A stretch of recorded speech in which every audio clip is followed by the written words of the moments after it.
Camp लगता है वो, और उसके बाद आपको फौरी तौर पे एक मौका मिलना है 4 टीमों के टूर्नामेंट में, तो एक प्लेयर जो स्ट्रगल्स कर रहे होते हैं, जो आउट ऑफ फॉर्म होते हैं, उनके लिए कितना ये माउंट साबित होता है। जी बिल्कुल, बहुत अच्छी चीज़ है। अगर आउट ऑफ फॉर्म प्लेयर ना भी हो तो ऐसे ऑफ टाइम में कैंप्स लगते रहने चाहिए, बिकॉज़ जो क्वालिटी क्रिकेट का एनवायरनमेंट है वो प्लेयर को मिलते रहना चाहिए ताकि वो इम्प्रूवमेंट की तरफ जाता रहे। और जिस तरह ये टूर्नामेंट है इसमें कम टीमें, 4 टीमें, और जिस तरह की टीमें बनी हैं आप देख भी सकते हैं, तो उसमें कंपटीशन भी बहुत हाई होगा। तो प्लेयर्स के लिए इम्प्रूवमेंट और तैयारी दोनों चीज़ों का मौका है। आप इतना जितने आपसे एक्सपेक्टेशन होती है करियर है आपकी, तो लोग काफ़ी ज़्यादा आपसे एक्सपेक्टेशन होती हाँ है, जी। तो उस तरह से आप अपने दिमाग परफॉर्म नहीं कर पाए। उस चीज़ का कहीं ना कहीं कोई प्रेशर होता है, कितना एक उसके ऊपर काम करते हैं कि कंसिस्टेंट हो, आगे परफॉर्म करें पाकिस्तान में।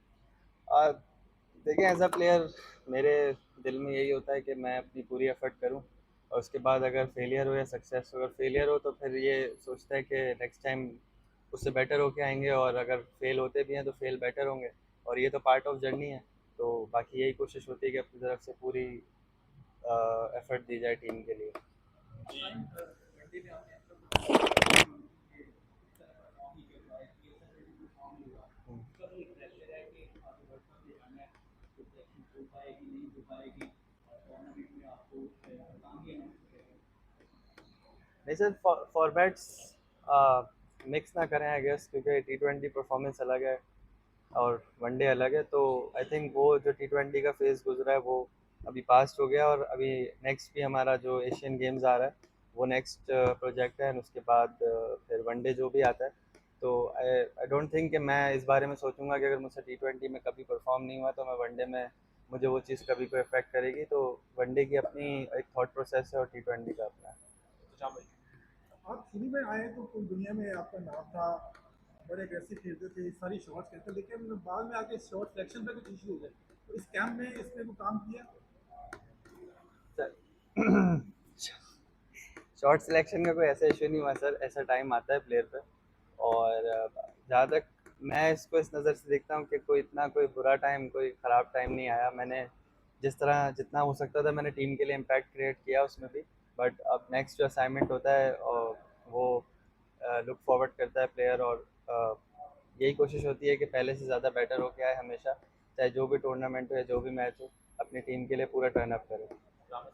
साइन आगे बहुत सारी वाइट बॉल क्रिकेट, और अभी आपने एशियन गेम्स का जिक्र किया, जी। इंडिया से भी मैच आगे फाइनल्स में भी आ सकता है या सेमीज में कर सकता है, बड़ी टीम को लेके आ रही है, प्रेशर या दबाव को लेके कि परफॉर्म पहले भी नहीं हुआ तो उसको क्या। प्रेशर तो होता है सर, परफॉर्म अगर होता तब भी प्रेशर होता कि आगे फिर से परफॉर्म करना है। ये एक दिन की चीज़ है, एक दिन मैच होता है, अगले दिन फिर परफॉर्म करना होता है प्लेयर को, तो प्रेशर हमेशा रहता है। और आई थिंक मैं ये समझता हूँ कि प्रेशर जो है वो प्रिविलेज भी है। वो आपको गलत काम करने से रोकती भी है। आप अच्छा परफॉर्म करने के लिए भी प्रेशर समटाइम्स चाहिए होता है। तो लुकिंग फॉरवर्ड टू इट, और इंशाल्लाह पहले से बेटर होके आएंगे। साइम आप साइम आप एज अ बैटर आए थे, और उसके बाद आपने बॉलिंग में अपने आप को मनवाना शुरू कर दिया, जी। लोग आपको ऑलराउंडर कहना शुरू हो गए। एज अ क्रिकेटर आप खुद क्या चाहते हैं, फैन आपको क्या कहें, एज अ प्योर बैटर कहें, प्योर बॉलर कहें या ऑलराउंडर? फैंस जो मर्जी कहें, वो उनका पॉइंट ऑफ व्यू है और उनका प्यार है। बाकी मेरी तरफ से यही होता है कि जो मुझे रोल मिला जाए मैं टीम के लिए पूरी तरीके से अदा करने की कोशिश करूँ। सर फेलियर्स की बात बहुत होगी, इस स्पेसिफिकली वाइट बॉल कैंप में आपने किस चीज़ के ऊपर काम किया जिससे आपको लगता है कि आप नेक्स्ट बार इम्प्रूव करेंगे, चाहे वो मेंटल टफनेस की बात हो, शॉर्ट सिलेक्शन की बात हो, प्रेशर हैंडलिंग की बात हो, कोई एक चीज़ ऐसी थी कि जिसके ऊपर आपने ज़्यादा काम किया और साथ में ऐड करते हैं कि वाइट बॉल में तो आप परफॉर्म कर रहे हैं, आप फर्स्ट क्लास में बड़ा अच्छा खेलते रहे, क्या अब आपकी अटेंशन या तवज्जो सारी वाइट बॉल की है कि स्टिल आप रेड बॉल के लिए भी समझते हैं कि आप फ्यूचर में खेलेंगे? सर मेरी अटेंशन होती है कि जो भी क्रिकेट मैं खेल रहा हूँ या मुझे खेलने का मौका मिल रहा है, मैं वो सारी खेलूँ अपने पूरा एफर्ट देके। और जहाँ तक आपने कैंप की बात की, तो मेरा थोड़ा सा रिहैब चल रहा था, तो मैंने कैंप बहुत लेट ज्वाइन किया। तो मोस्ट ऑफ द चीज़ें मैंने जो है वो मिस कर दी हैं कैंप की। तो अभी मेरी प्रिपरेशन स्टार्ट ही हुई थी कि कैंप ख़त्म हो गया, तो मेरा रिहैब चल रहा था। सो अब मैं प्रिपरेशन मैं अपनी खुद कर रहा हूँ, तो बहुत सारी चीज़ें हैं जो इम्प्रूवमेंट और चैलेंजिंग है मेरे लिए, जो मैं करने की कोशिश कर रहा हूँ। जी। हमने देखा है कि ऑफिशियल काफ़ी है आपको कि ऑफिस लोग के ऊपर शामिल हुसैन की है, नवाज सलाकर की है, तो कितना अपने आप को तैयार कर रहे हैं, अभी हमने देखा है आपकी पोजीशन भी चेंज हुई है, क्या उस वजह से भी तो आपकी कुछ सर क्या कहते हैं, आपने क्या वर्ड यूज़ किया, क्या कंपटीशन है? कंपटीशन तो सर होना चाहिए, ये अच्छी बात है, इम्प्रूवमेंट लाती है एज अ क्रिकेट टीम सब प्लेयर्स में आपस में। लेकिन मैंने बहुत पहले ये चीज़ सोचना छोड़ दी कि मुझे टीम में सिलेक्ट होना है या मुझे उस चीज़ पर फोर्स करना है अपने आप को परफॉर्म करने के लिए। मैं अपनी क्रिकेट बेहतर करना चाहता हूँ और उसको एंजॉय करना चाहता हूँ, बाकी जो बेस्ट है वही पाकिस्तान टीम में खेले, हम भी यही चाहते हैं सर। अशरफ भाई साइन, जितनी क्रिकेट हो गई है जी। और क्रिकेट बढ़ती जा रही है और ज़्यादा इससे प्लेयर्स को कितना फर्क पड़ता है, इंजरीज का भी खतरा होता है, और आपने हदफ क्या बना रखा है?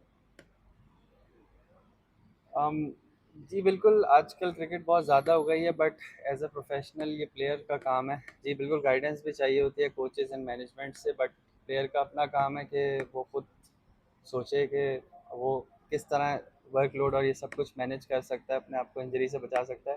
बट अगेन इंजरी वगैरह जो है वो सब अनकंट्रोलेबल चीज़ है, बट एज़ अ प्रोफेशनल हमें पता होना चाहिए कि अगर इतना लोड हम पे पड़ रहा है तो हमें किस तरह उसको मैनेज करना है। लास्ट क्वेश्चन साइम, आपने शुरू में परफॉर्मेंसेज दी और उसके बाद ups and down her player की लाइफ में आते हैं। अच्छे वक्त में तो हर कोई साथ होता है, बुरे वक्त में खासतौर पर जब परफॉर्मेंस ना आ रही हो, कौन से सीनियर ऐसे थे जो बड़े करीबी भी थे, जिसको समझते थे, उन्होंने गाइड भी किया और किसी से कोई गिला शिकवा भी रह गया और किसने मुझे नहीं हम्म। समझाया?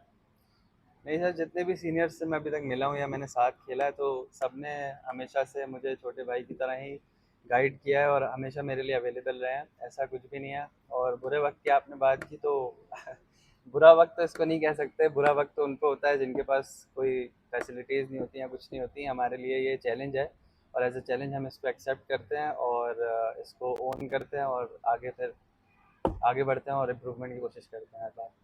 Thank you, thank you, thank you. Thank you thank you.